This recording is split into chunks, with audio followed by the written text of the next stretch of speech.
اجلاس کی کارروائی آگے بڑھے گی، میں مناسب سمجھتا ہوں کہ اس اجلاس کے سلسلے میں نے ارباب مدارس سے رابطہ قائم کیا اور ان حضرات نے میرے وہم و گمان سے بہت زیادہ میری درخواست کی پذیرائی کی اور بغیر کسی گرمی کی شدت کا احساس کیے ہوئے، موسم کی شدت کا احساس کیے ہوئے وہ حضرات سفر کی صعوبتوں کو برداشت کر کے تشریف لے آئے۔ میں ان کی جناب میں کلمات تشکر پیش کرنا چاہتا ہوں۔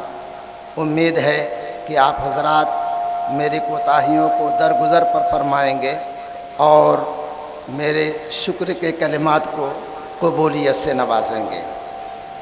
صدر محترم ذی وقار ارباب مدارس اسلامیہ و بہی خواہان جمعیت و ذمہ داران ملت اسلامیہ، السلام علیکم ورحمۃ اللہ وبرکاتہ۔ آج اس عظیم الشان تاریخ ساز تحفظ مدارس کنونشن میں دل کی گہرائیوں سے خیر مقدم کرتا ہوں۔ آپ کی آمد پر بہت بہت مبارکباد، اہلاً و سہلاً، مرحبا، خوش آمدی، خوش آمدی۔ اللہ تعالیٰ کا لاکھ لاکھ شکر و احسان ہے کہ رب ذوالجلال نے محض اپنے فضل و کرم سے ہم تمام خدام ملت اسلامیہ کو اس عظیم دینی و ملی کنونشن میں دین اسلام کی نسبت پر شرکت کی توفیق مرحمت فرمائی۔ اللہ تعالیٰ قبولیت سے نوازے، ہماری کوتاہیوں کو درگزر فرمائے اور امت مسلمہ کے لیے خیر کا ذریعہ بنائے۔ پوری دنیا خصوصاً ہمارے ملک کو امن و شانتی کا گہوارہ بنا دے اور دلوں میں الفت و محبت پیدا کر دے۔ کنونشن میں آئے ہوئے تمام حاضر باوقار شخصیات، ارباب مدارس و بہی خواہان جمعیت کا دل کی گہرائیوں سے میں شکریہ ادا کرتا ہوں۔ آپ حضرات نے سفر کی صعوبتوں کو برداشت کر کے کثیر تعداد میں شرکت فرمائی اور کنونشن کو بے مثال کامیابیوں سے نوازا۔ میں جمعیت علماء ہند اور جمعیت علماء اتر پردیش کے ارباب حل و عقد کا بے حد ممنون و مشکور ہوں۔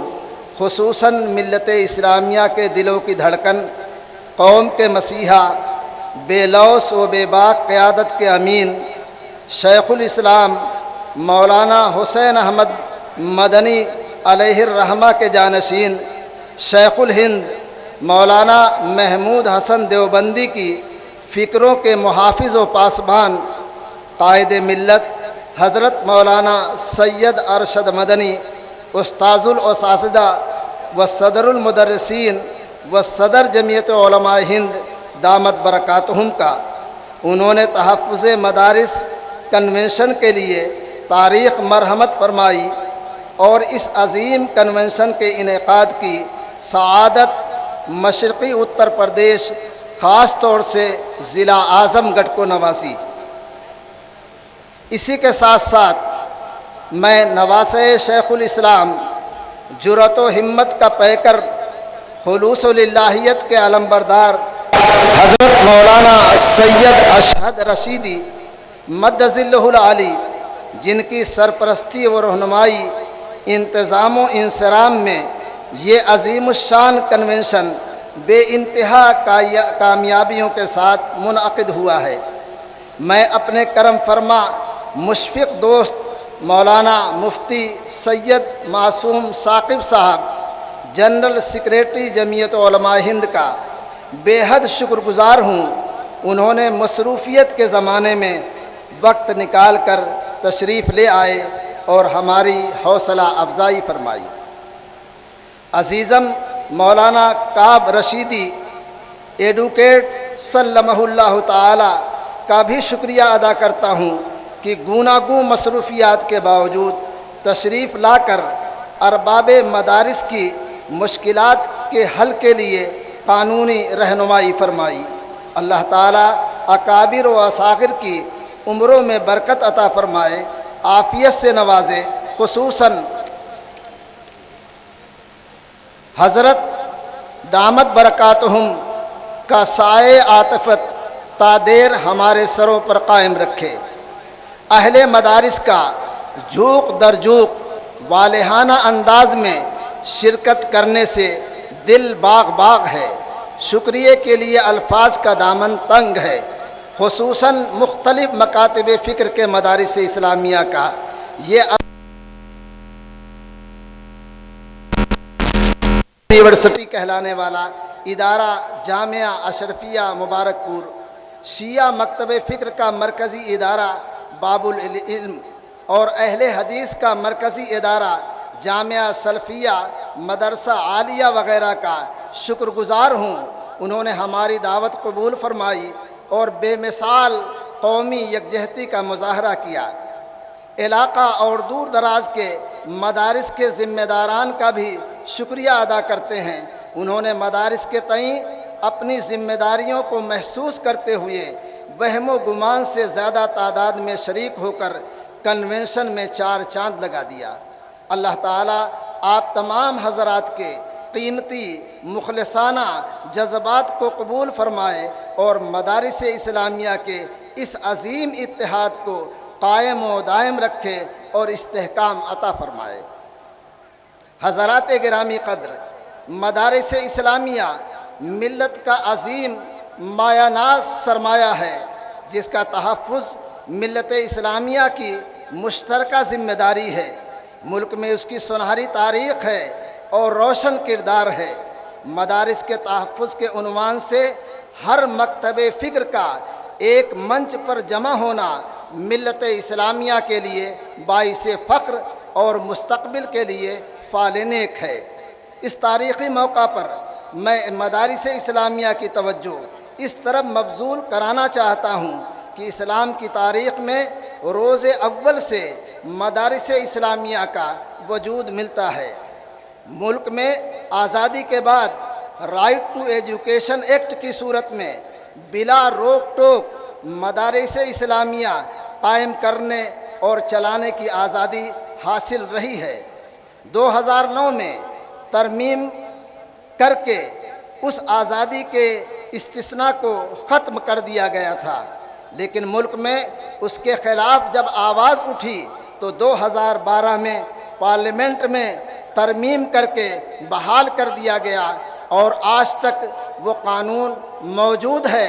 اس کی خلاف ورزی کرتے ہوئے بہت سارے مدارس کے خلاف کارروائیاں کی جا رہی ہیں، جس نے مجبور کیا جمعیت علماء ہند کو کہ وہ تحفظ مدارس کنونشن کا انعقاد کرے۔ سپریم کورٹ کا مدارس کے خلاف ہر طرح کی کارروائی پر اسٹے موجود ہے۔ اس کے باوجود منصوبہ بند کارروائی حکومت کی طرف سے پریشان کن اور تشویشناک ضرور ہے، مگر حالات کا مقابلہ حوصلہ سے کرنا زندگی کی علامت ہے۔ مایوسی کا شکار نہ ہوں۔ ممکنہ حد تک مدارس کے تحفظ کے لیے بیدار اور فکر مند رہنا ملت اسلامیہ کے ہر فرد کے لیے ضروری ہے، مگر انتظام و انصرام کے لیے جو سرکاری ضوابط ہیں ان کا پاس و لحاظ رکھنا بھی ضروری ہے۔ اہل مدارس کو احتساب کرنا چاہیے، اپنی کوتاہیوں اور کمیوں کا احتساب کر کے خود تلافی اور دور کرنے کی کوشش کرنی چاہیے۔ اس سلسلے میں معلومات حاصل کرنا چاہیے اور تلافی کی قانونی شکلوں کو اختیار کرنا چاہیے۔ جمعیت علماء ہند مدارس کے تحفظ کے لیے ہمیشہ سرگرم اور پرعزم رہی ہے۔ قانون پر عمل کرنے اور حکومت سے ایڈ نہ لینے کی تلقین ہمیشہ کرتی رہی ہے۔ قانون کو اپنے ہاتھ میں لینے کی مخالف رہی ہے۔ جمعیت علماء شعور دانشمندی چاہتی ہے، جذبات میں بے قابو ہو جانا، سڑکوں پر اتر آنا، ٹکراؤ کی صورت پیدا کرنا جمعیت کی روایات اور طریقے کے خلاف ہے۔ جمعیت علماء اپنے موقف کو باوقار طریقے سے واضح کرتی ہے اور قانون کے دائرے میں رہتے ہوئے پرامن طریقے سے عوام کو بیدار ہونے کا موقع فراہم کرتی ہے، اپنی بات حکومت کے ایوانوں تک پہنچاتی ہے اور بوقت ضرورت عدلیہ سے رجوع کرتی ہے۔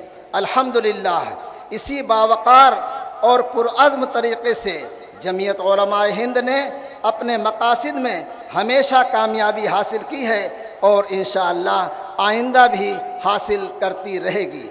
میں آخر میں آپ تمام حضرات کا دل کی گہرائیوں سے شکریہ ادا کرتا ہوں، خاص طور سے ضلع انتظامیہ کا، جنہوں نے ہمارا ہر طرح سے تعاون دیا، اور ضلع جمعیت علماء اعظم گڑھ کا کہ اس کی تمام یونٹوں نے ہمیں بھرپور تعاون سے نوازا اور کنونشن کو کامیاب بنانے میں اپنی ذمہ داریوں کو پورے طور پر انجام دیا۔ ہم اپنی بے سر و سامانی اور خاطر خواہ سہولت کی فراہمی میں کمی و کوتاہی کے معترف ہیں، معذرت چاہتے ہیں اور دعا گو ہیں۔ اللہ تعالی ہماری حقیر کوششوں کو کامیاب بنائے اور اس کنونشن کو بے حد قبول فرمائے اور مدارس کے تحفظ کا ذریعہ بنائے، آمین ثم آمین۔ یہ کلمات تشکر تھے جو آپ کے سامنے پیش کیے گئے۔